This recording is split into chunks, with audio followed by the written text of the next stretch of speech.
Hello students, this is Palla Darbari. I welcome you all in my YouTube channel Darbari Classes. In this video I will discuss the first chapter of the microeconomics, that is introduction.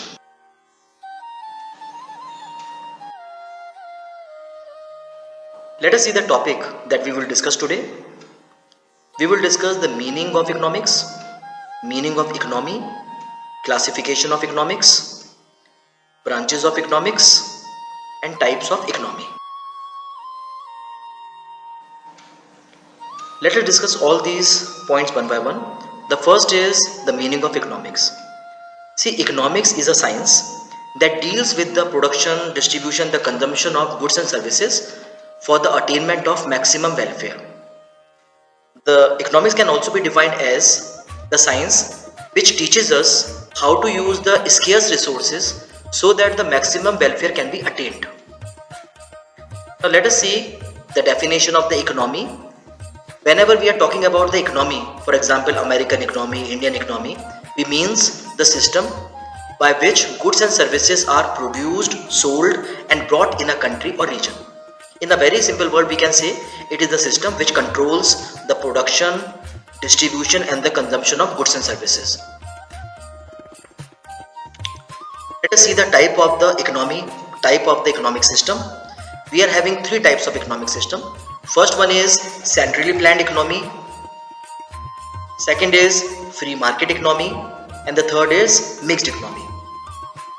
Centrally planned economy means the economy where the production, consumption and the distribution is controlled by the government with the motive of attaining maximum welfare.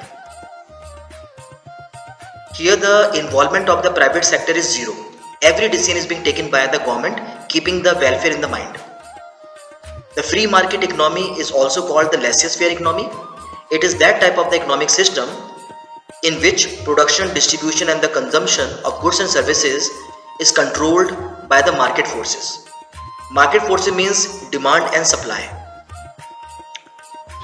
Now let us see the mixed economy. It is that type of the system in which private sector and the government sector, private sector or the government collectively control the production, distribution and the consumption of goods and services. The motive here is welfare also and the profit maximization is also. Now let us see the classification of economics. We already know, just to avoid the confusion and the chaos, the definition of the economic is being categorized into four categories so that the confusion and the chaos should be minimized. The very first definition is being given by Adam Smith, and he has defined economics as a science of wealth. The second definition is being given by Alfred Marshall and the A.C. Pigou. He sees economy as a science of material welfare. Third definition is being given by Robbins. He says that economics is a science of making choice. And the fourth definition is being given by Professor Paul A. Samuelson. He sees that economics is a science of dynamic growth and development. So we have categorized the definition of economics into four categories on the basis of the perception, on the basis of the nature. Let us discuss all these definitions one by one. First is science of wealth. This definition is being propounded by Alfred Marshall. He says that economics is the science of money and money values. This definition is being criticized by Alfred Marshall. He says that the definition given by Adam Smith is incomplete. It is nothing but a gospel of mammon. He rather called this definition as a decimal science, and he says that the definition given by Adam Smith is making the person money oriented. We are not supposed to make the person money oriented, and he emphasized that economics is a science in which we use the scarce resources so that the humans can attain the welfare, human can attain the maximum satisfaction. Here he emphasized on the satisfaction. The second definition is being given by Robbins. He criticized the definition given by Alfred Marshall. He says that the definition given by Alfred Marshall is incomplete. Why? Because he was emphasizing on happiness. Rather, we are supposed to use the resources in such a way so that the maximum welfare can be attained instead of happiness. Suppose if a person is having a habit of drink, you really feel that the drinking habit will be beneficial to him? Definitely it will not be beneficial to him. No doubt, he feel very happy when he booze. So this definition is being criticized and the definition given by the Robin is being accepted. Then Paul Samuelson came, he says that the definition given by Marshall is incomplete and the Robin is also incomplete. And he says that we should have the broader outlook, we should not have the petty outlook. And he says that economics is a science which teaches us how to use the scarce resources so that the country will grow and prosperous. He has removed the word welfare and he had added the word growth and welfare of the country. Now we will see the different branches of the economics. Economics has two branches, microeconomics and the macroeconomics. Let us see the meaning of the microeconomics. Microeconomics is being derived from the Greek word micros, which means small. Thus microeconomics is the study of individual unit such as individual consumers, firm and a small group of individuals. Thus microeconomics is the study of economic behavior or the activities of individual unit. It is a microscopic study of an economy. So let us see the scope of economics. Scope of economics means where we are using the concept of microeconomics. We are using the concept of the microeconomics at the time of determining the prices of the commodity. If the person want to fix the price of the commodity, he sees the paying capacity of the consumer. There he used the concept of the microeconomics. Second scope is at the time of determining the price of the factors of production. You know that in the production we are having four factors of the production: land, labor, capital and entrepreneur. In consideration of the land, the person get rent. In consideration of the labor, the person will get wages. In consideration of the capital, the person will get interest. In consideration of the entrepreneurship, the person will get profit. So microeconomics helps us in determining the wage rate, rent, interest rate and the profit. The next scope is principle of welfare economics. To frame the welfare economics, the government should know the problems with which the person is having a problem.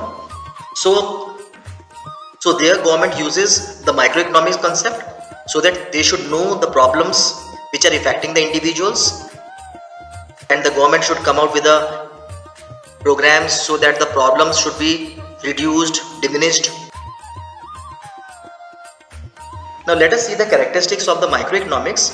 Microeconomics is the study of individual units. As I told you, microeconomics is the study of particular consumers, particular household, particular producers, etc.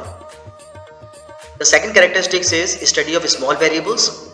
In the microeconomics, the small variable is being considered. We are not considering the economy as a whole, only taking the economy at a very small level, that is at the individual level.